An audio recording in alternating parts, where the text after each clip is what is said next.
My mom and brother blamed me for a broken vase I never touched. They forced me to confess in front of everyone and punished me like a criminal. Using a throwaway because this is still a painful memory that affects how I interact with my family today. This happened when I was 15, but I'm 26 now and it still bothers me how quickly my own family turned on me and made me take the blame for something I absolutely didn't do.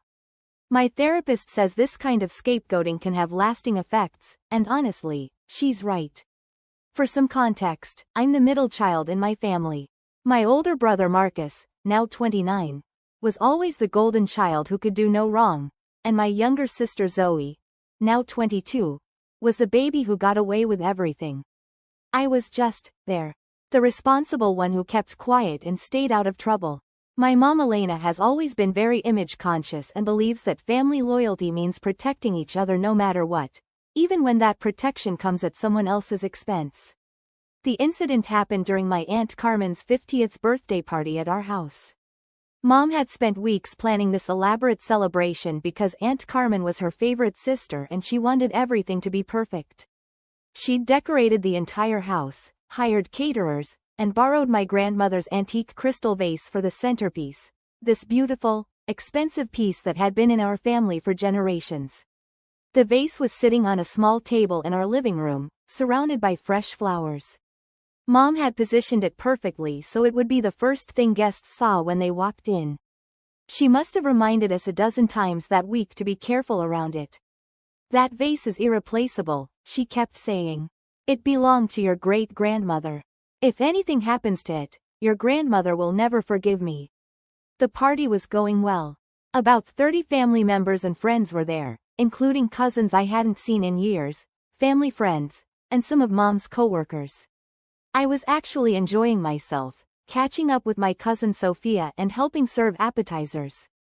Marcus was showing off as usual, telling stories about his new job and his girlfriend, soaking up all the attention. Zoe was running around with the younger cousins, being her typical energetic self. Around 7 p.m., I went upstairs to use the bathroom and grab a sweater because the air conditioning was making me cold. I was up there for maybe 10 minutes, checking my phone and fixing my hair. When I came back downstairs, I could hear shouting from the living room. The vase was shattered on the floor, crystal pieces scattered everywhere. Mom was standing over it with her hands covering her mouth, looking absolutely devastated. Several guests were gathered around, trying to comfort her and offering to help clean up. What happened? I asked, rushing over to see if I could help.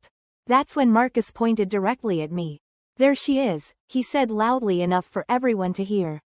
Ask her what happened. I was confused. Ask me what? I just came downstairs. Don't lie, Marcus said, his voice getting louder.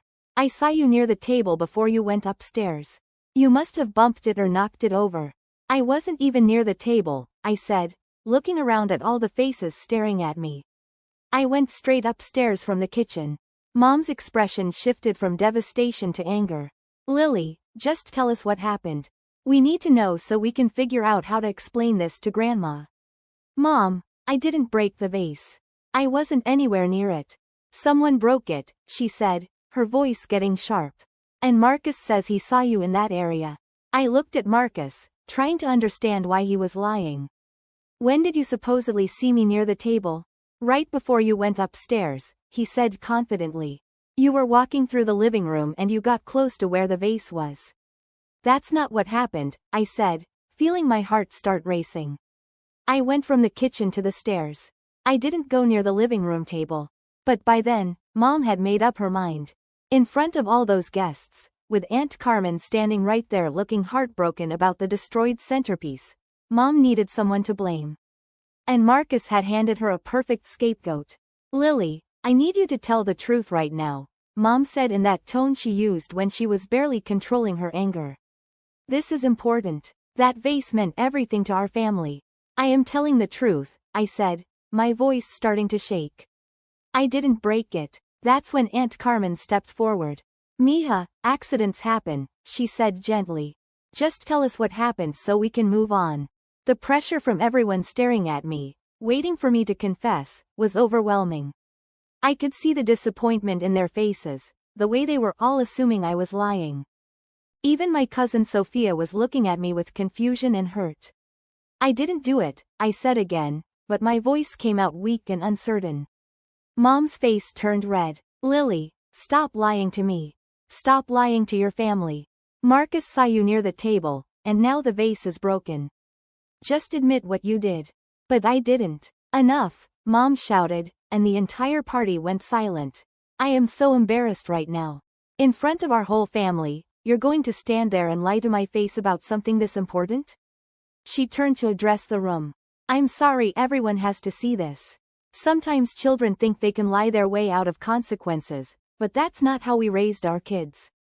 The humiliation was crushing. Everyone was looking at me like I was some kind of delinquent who couldn't even own up to breaking something. I could see people whispering to each other, probably talking about what a difficult teenager I was. Marcus was standing behind Mom with this satisfied smirk on his face, like he was enjoying watching me get destroyed in front of everyone. Last chance, Lily, Mom said. Tell the truth right now, or the consequences are going to be much worse. I was trapped. I could keep denying it and face whatever escalating punishment Mom was threatening, or I could confess to something I didn't do just to make this public humiliation stop. Looking back, I should have held my ground. But I was 15, mortified, and desperate for this nightmare to end. Okay, I said quietly. I'm sorry. It was an accident. The relief on Mom's face was immediate. Thank you for finally being honest, she said. Now apologize to your Aunt Carmen. I turned to Aunt Carmen, fighting back tears. I'm sorry I broke your centerpiece. It was an accident. Aunt Carmen hugged me and said she forgave me, that these things happen. Several guests patted me on the shoulder and told me it was okay, that I'd done the right thing by telling the truth. The party gradually resumed, with people helping clean up the crystal and Mom frantically trying to create a new centerpiece. But I felt sick to my stomach. I'd just confessed to something I didn't do, and now everyone thought I was someone who broke valuable family heirlooms and lied about it. The consequences started immediately. Mom told me I was grounded for 2 weeks. No phone. No going out with friends, no TV, nothing. I also had to write a formal apology letter to grandmother explaining what had happened and how sorry I was for breaking her vase. You're going to learn about taking responsibility for your actions, Mom said. And maybe next time you'll think twice before lying to me. But the worst part was having to call grandmother myself to apologize. She was disappointed and hurt, not just about the vase but about the fact that I'd initially denied breaking it. Mija, I'm not angry about the accident, she told me over the phone. But I'm very sad that you lied about it. Your mother raised you better than that. I wanted to tell her I hadn't lied, that I genuinely hadn't broken the vase, but what was the point? I'd already confessed. Who would believe me now? The grounding was humiliating in its own way. My friends kept texting asking why I couldn't hang out, and I had to make up excuses because I was too embarrassed to explain that I was being punished for something I didn't do. When they eventually found out, some of them seemed confused about why I'd lie about breaking a vase in the first place. Why didn't you just admit it right away? My friend Maya asked. It was obviously an accident. I couldn't explain that I denied it because I hadn't done it. That would mean admitting I'd confessed to something I was innocent of, which made me look even more unstable. Marcus, meanwhile, was acting like nothing had happened. He went about his normal routine, soaking up praise from Mom about his new job, bringing his girlfriend around for family dinners, being the perfect son. Occasionally he'd make little comments to me when parents weren't around.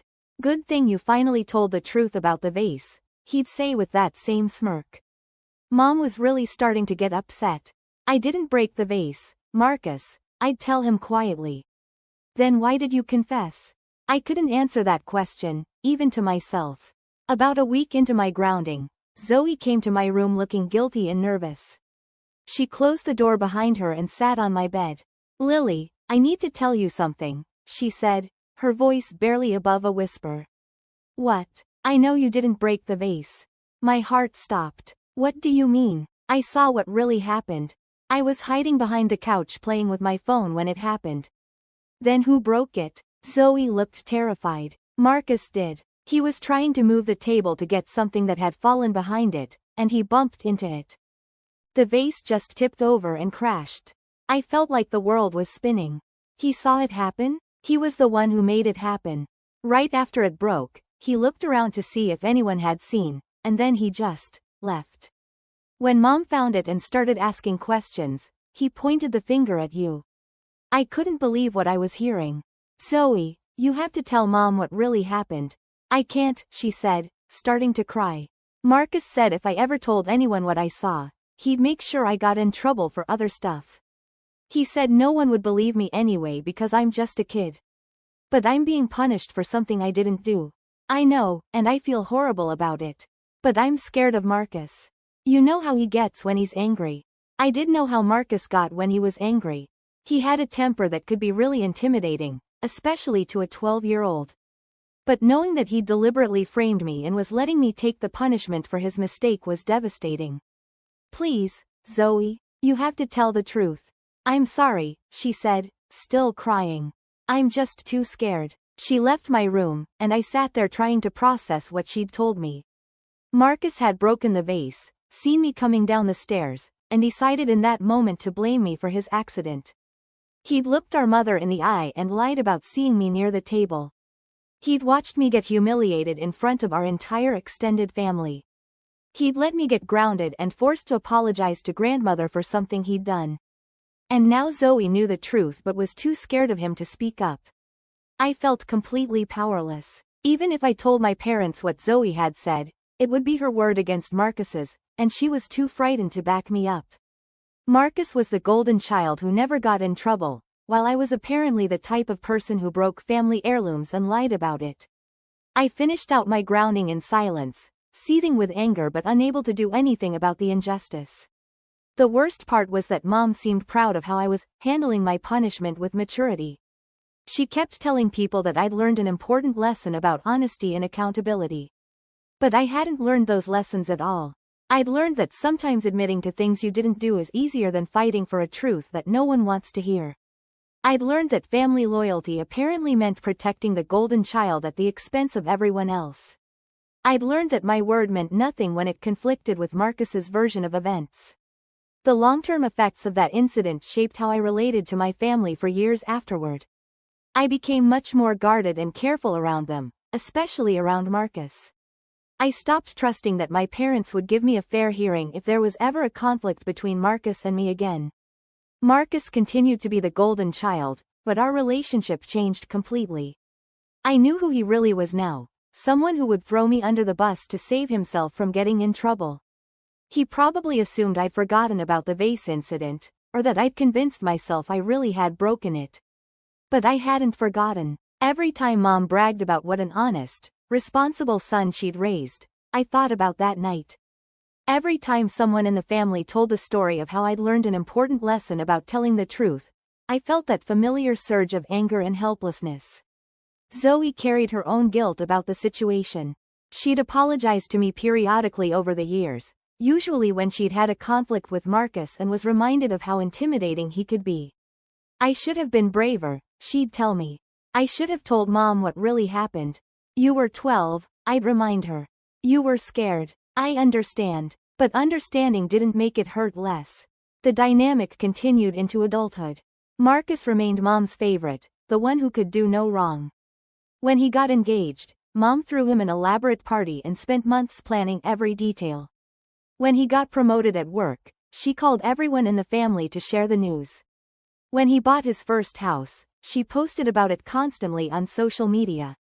Meanwhile, my accomplishments were met with polite congratulations but never the same level of enthusiasm. When I graduated college with honors, Mom mentioned it briefly at a family dinner.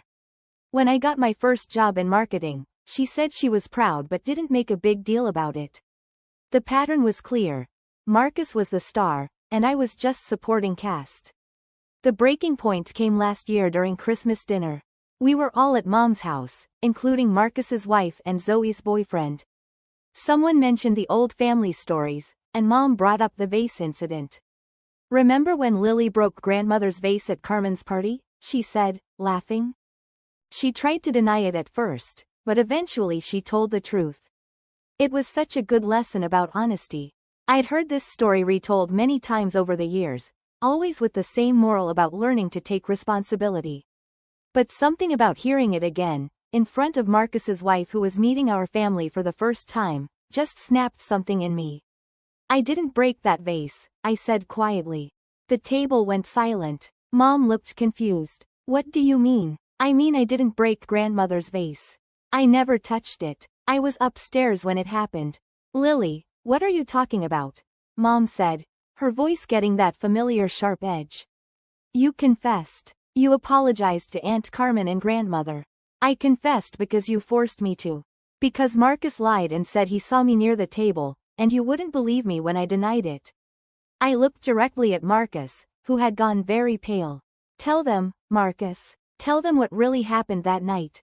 I don't know what you're talking about, he said, but his voice lacked conviction. Tell them how you bumped the table trying to get something that had fallen behind it.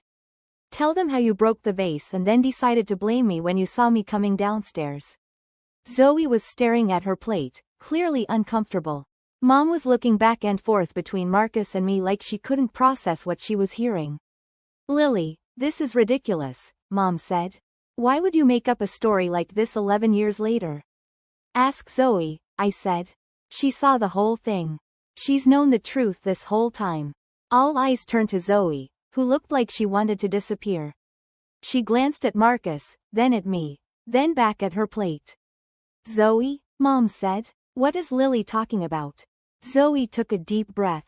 Lily's telling the truth. Marcus broke the vase. I saw it happen. The silence that followed was deafening. Marcus's wife looked completely confused. Mom's face was cycling through disbelief, anger, and something that might have been guilt. Is this true? Mom asked Marcus.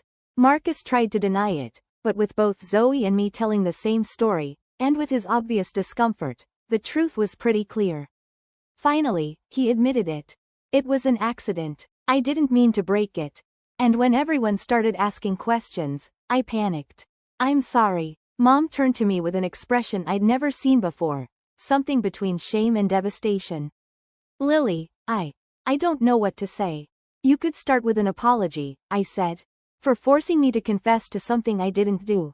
For humiliating me in front of our entire family. For grounding me and making me write apology letters for someone else's mistake. I thought. Marcus said he saw you. Marcus lied. And you believed him over me, even when I told you the truth repeatedly. The aftermath of that Christmas dinner was complicated. Mom did apologize, eventually, but she seemed more upset about being deceived by Marcus than about what she'd put me through. Marcus apologized too, but it felt hollow. More about getting caught than about the years of letting me carry blame for his mistake. The family dynamics shifted after that revelation, but not as much as I'd hoped. Mom was disappointed in Marcus, but she didn't suddenly start treating us equally. The golden child status was too deeply ingrained to change overnight. What did change was my relationship with the truth and with standing up for myself. I realized that I'd spent years being overly accommodating and conflict avoidant because of what had happened with the vase. I'd learned to just accept blame rather than fight for what was right. But I'm working on that now. I'm in therapy, learning to trust my own perceptions and advocate for myself. I'm setting better boundaries with my family and refusing to accept responsibility for things that aren't my fault. The vase incident taught me that sometimes the people who are supposed to love and protect you will sacrifice you to maintain their preferred version of reality. But it also taught me that the truth has power, even when it takes 11 years to come out. I wish I'd been brave enough to keep fighting for the truth that night instead of confessing just to make the humiliation stop. But I was 15 and overwhelmed, and I made the choice that seemed easiest at the time. Now I know better. Now I know that my truth matters, even when it's inconvenient for other people. Especially then.